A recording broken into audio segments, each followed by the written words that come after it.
आइए बच्चों देखते हैं हम लोग दो बिंदु आवेशों की निकाय की वैद्युत स्थितिज ऊर्जा। वैद्युत स्थितिज ऊर्जा, ठीक है। तो चलिए निकालते हैं थोड़ा सा फार्मूला। ठीक है, डिफिनेशन पढ़े हो आप कि किया गया कार्य ही वैद्युत स्थितिज ऊर्जा के रूप में संचित होगा। ठीक है, चलो थोड़ा सा देखते हैं।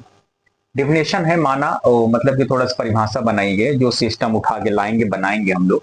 माना एक निकाय को दो बिंदु आवेशों Q1 Q2 से मिलकर बना है। माना एक निकाय दो बिंदु आवेशों Q1 Q2 से मिलकर बना है, जिनके बीच की दूरी स्मॉल r है, तथा आवेशों के बीच माध्यम का परावैद्युतांक जो है वो क्या है, कैपिटल का K है। ठीक है, इसके अकॉर्डिंग चित्र बनाओ। मान लिया ये आवेश आपका Q1 है बच्चों, ये आपका Q2 है, ये आपका Q1, ये आपका Q2। इनके बीच की जो दूरी है वो स्मॉल r है। ठीक, समझ में आई बात? स्मॉल r है। दो आवेश यहां है आपके अनंत पे, ये Q1 है, ये Q2 है, ये आपके अनंत पे है। पहले हम कौन सा लाएंगे, Q1 लाएंगे। पहले कौन सा लाएंगे, Q1 लाए हैं, तो Q1 को लाने में कोई कार्य नहीं करना पड़ेगा। ठीक है, फिर कौन सा लाएंगे, Q2 को लाएंगे, Q2 को लाने में कार्य करना पड़ेगा। ठीक है, अब थोड़ा सा आगे बढ़ते हैं हम लोग, आगे बढ़ते हैं, थोड़ा सा डेरिवेशन करते हैं। ठीक है, मान लिया ये पॉइंट ए है आपका, ये पॉइंट बी है, मान तो सकते हो ना। चलो ठीक है, तो निकालते हैं बच्चों। देखो, वैद्युत विभव की परिभाषा से, वैद्युत विभव की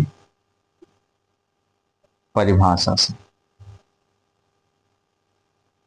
ठीक है, थोड़ा लिख दे रहे हैं ताकि समझ लो। ठीक है, वैद्युत विभव की परिभाषा क्या कहती है, बी बराबर डब्ल्यू अपान क्यू नॉट। यही तो था, बी बराबर डब्ल्यू अपान क्यू नॉट। तो कार्य क्या है बच्चों, यही डब्ल्यू है कार्य।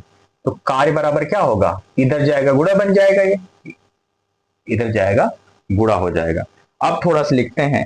तो हम क्या करते हैं बच्चों, एकांक आवेश लेके आएंगे। कितना, एकांक आवेश है ना। तो आप Q1 को लेके चले आए हो, अब एकांक आवेश लेके आओ। तो यहां से लिखेंगे एकांक आवेश, आवेश अनंत से, अब ठीक है, अनंत से, अनंत से एकांक आवेश को, या लिख लो एकांक, ये सेंटेंस अच्छा रहेगा, एकांक आवेश को अनंत से, कहां से बच्चों, अनंत से Q1 से R दूरी तक, स्मॉल r दूरी तक लाने में किया गया कार्य, किया गया कार्य। बच्चों थोड़ा ध्यान से समझिएगा। ये देखो, V बराबर क्या पढ़े, W अपान Q। आवेश कितना ला रहे, Q का मतलब एक, यानी एक आवेश, एकांक का मतलब होता है एक। तो Q की जगह आप रखोगे एक, तो रखोगे एक, तो V बराबर हो जाएगा W अपान एक। तो क्या मिलेगा, V बराबर W। यानी कि जो आप कार्य करोगे वो सीधा सीधा, सीधा सीधा वैद्युत विभव के क्या होगा, बराबर होगा। Q1 के कारण जो वैद्युत विभव बनेगा उसी के क्या होगा, बराबर होगा। समझ में आई बात? तो तो तो क्या होगा बच्चों, तो किया गया कार्य जो है, किया गया कार्य बराबर होगा Q1 के कारण, ठीक है, बराबर होगा Q1 से R दूरी पर, Q1 से R दूरी पर वैद्युत विभव के, ठीक है, R दूरी पर वैद्युत विभव के, वैद्युत विभव के। यहां तक की कहानी समझ में आई? ठीक है, जो W है वो क्या होगा, V के बराबर होगा। तो Q1 से R दूरी पर उत्पन्न वैद्युत विभव के बराबर होगा। तो यहां से थोड़ा कर देते हम। अब तो बराबर होगा बच्चों, इससे R दूरी पर उत्पन्न वैद्युत विभव का formula 1/4 pi epsilon not into के, और इंटू में Q1 अपान स्मॉल r हो जाएगा। Q1 अपान स्मॉल r, ये क्या हो जाएगा, वैद्युत विभव। ये क्या है, वैद्युत विभव। अब हम लोग Q2 को लेके आएंगे, किसको? Q2 को लेके आएंगे। पुनः Q2 को आवेश Q2 को Q1 से स्मॉल r दूरी तक लाने में किया गया कार्य बच्चों मैंने मान लिया वो W है, वो क्या है? W है। क्या बनेगा? कार्य कैसे निकालोगे? W बराबर, अब Q2 को ला रहे हो, किसको ला रहे हो? Q2 को। तो Q2 पे कार्य करना पड़ेगा, तो W बराबर हो जाएगा V गुणे Q2, यही तो बनेगा, V गुणे Q2। ये जो V है ये किसकी वजह से बना है? Q1 के कारण बना है। Q1 के कारण उत्पन्न विभव गुणे Q2 आवेश, ठीक है। तो यहां से लिखेंगे Q1 के कारण जो विभव बना था वो क्या था? ये वाला था। वो क्या था? ये वाला था। तो यहां से मुझे मिलेगा, देखो, 1/4 pi epsilon not into Q अपान, नहीं, Q1 है, Q1 अपान R इंटू में, और क्या है बच्चों? Q2 रहेगा। कौन रहेगा? Q2 रहेगा। समझ में आई बात? ठीक है। तो Q1 के कारण उत्पन्न विभव गुणे में Q2 आवेश, ठीक है। यहां से W बराबर क्या बनेगा? W बराबर, या मन करे लिख लो, थोड़ा सा ना समझ पाओ तो लिख लो, लिख दे रहे हैं हम यहां। Q1 के कारण विभव, Q1 के कारण विभव गुणे में Q2, ठीक है, गुणे में Q2।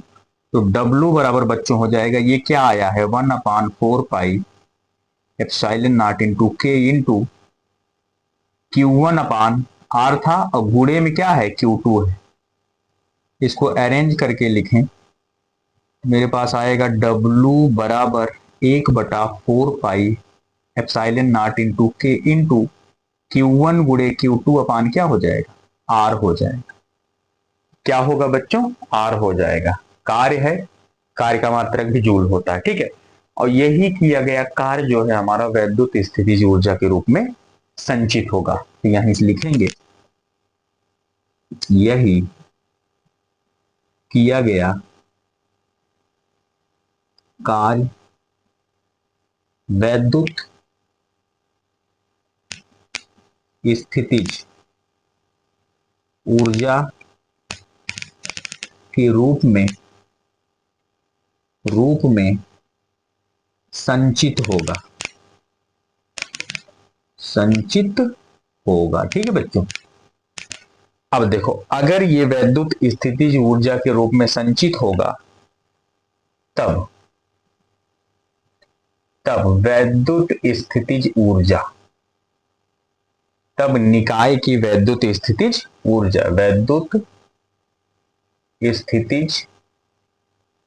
ऊर्जा, इसको हम लोग U से व्यक्त करते हैं बच्चों। किससे? U से। U बराबर क्या होगा? यही W के बराबर होगा। U बराबर क्या होगा? W। तो W का फार्मूला क्या है? 1/4 pi epsilon not into K into Q1 Q2 upon R, ठीक है। तो यहां से ये फार्मूला निकला एक, किसमें? जूल में। यदि माध्यम वायु या निर्वात हो बच्चों, तो K का मान क्या लिया जाता है? 1 लिया जाएगा। तो मेरे पास आएगा U बराबर 1/4 pi epsilon not into Q1 Q2 upon R, क्या? जूल। क्या? जूल। ये आ जाएगा आपका फाइनली डेरिवेशन, ठीक है। समझ में आया? यानी अगर दूरी बढ़ती जाएगी तो स्थितिज ऊर्जा आपकी घटती जाएगी, ठीक है। दूरी बढ़ेगी तो U घटेगा, और दूरी घटेगी तो U क्या होगा? बढ़ेगा। दूरी मतलब R, ठीक है। तो यहां तक समझ में आ गया आप लोगों को? अब दो नोट हैं, दो नोट ये हैं बच्चों, इसी में लिख लीजिए नोट नंबर 1, यदि यदि आवेश सजाती हूं, यदि आवेश सजाती हूं, सजाती हूं, सजाती का मतलब होता है या तो दोनों प्लस के हों या तो दोनों माइनस माइनस के हों, ठीक है।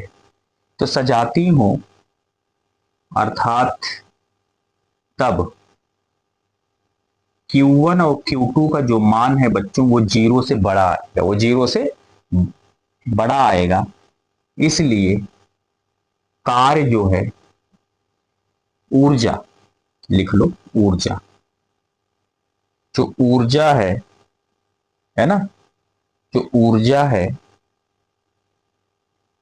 वो धनात्मक होगी बच्चों, क्या होगी, धनात्मक होगी, ठीक है। नोट नंबर 2 देख लो, यदि आवेश विजातीय हूं, विजातीय हो, विजातीय का मतलब अलग अलग हो, ठीक है, तब Q1 Q2 जो होगा वो जीरो से छोटा होगा, जीरो से क्या होगा, छोटा होगा, लेस देन होगा, ठीक है। इसलिए कार्य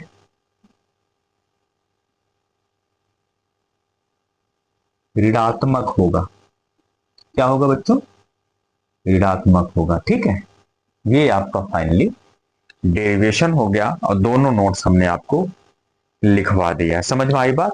तो ये हो जाएगी आपकी स्थिति जो ऊर्जा U बराबर 1/4 pi epsilon not into Q1 Q2 upon R हो जाएगा, ठीक है। मात्रक क्या है, जूल। आई होप कि आपको अच्छे से क्लियर हो गया होगा। जहां ना समझ में आया हो वो आप कमेंट कीजिएगा, उसको हम आपको पुनः क्लियर करने की कोशिश करेंगे, ठीक है। तो मेहनत कीजिए बच्चों, और मेहनत कीजिए, एग्जाम आने वाला है आपका, और आप टारगेट रखिए 95 प्लस, आप टारगेट रखिए कि 95 प्लस मार्क्स आपको लाने हैं, ठीक है। और हाँ, अगर ये पढ़ते चले तो आपको आगे भी काम देगा जेई नीट में, है ना, जेई नीट में आपको अच्छे से काम देगा। और जो जो बच्चा है वो 12 के बाद ही जेई और नीट का पेपर डालता है, ठीक है। आई होप कि आपको अच्छे से क्लियर हो गया होगा। God bless you, thank you बच्चों, चैनल को थोड़ा सपोर्ट कीजिए आप लोग, ठीक है।